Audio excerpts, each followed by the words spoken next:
তো গাইস দেখেন এখন হচ্ছে জমি টমি ফাঁকা হয়েছে দেখে বাচ্চারা এখানে খেলতেছে,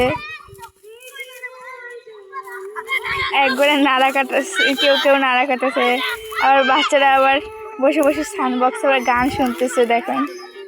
আর এই তো আমার আম্মু এসে ধান জড়াচ্ছে দেখেন।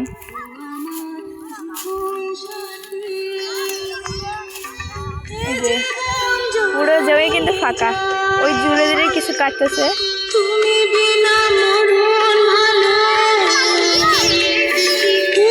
দেখেন কি মাথা দিচ্ছে, এখানে এসে ধান জড়াচ্ছে। তো চলেন আমরা যাই।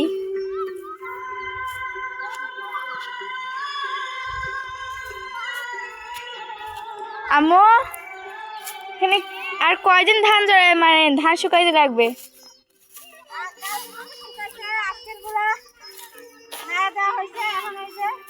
রোদ নাই, এখন গেলে এখানে জড়ো করে ছুঁয়ে যাবো, আবার কালকে নাড়া দেবো। রোদ নাই, রোদ না থাকলে আমার রোদে থাকলেও হয়, তাহলে 2 দিনে শুকিয়ে গেলে হয়। এখন কিভাবে হবে? আপনাকে এখন দেখা কয়টা বাজে, 3টা বাজে, এখন থেকে রোদ নেই। আরো রোদ থাকলে আরো 1-2 ঘন্টা থাকা গেলে হয়, আর রোদ গুছিয়ে ছুঁয়ে যায়। আমাদের ধান এবার রোদই নেই, এবার সবগুলো জড়াচ্ছি।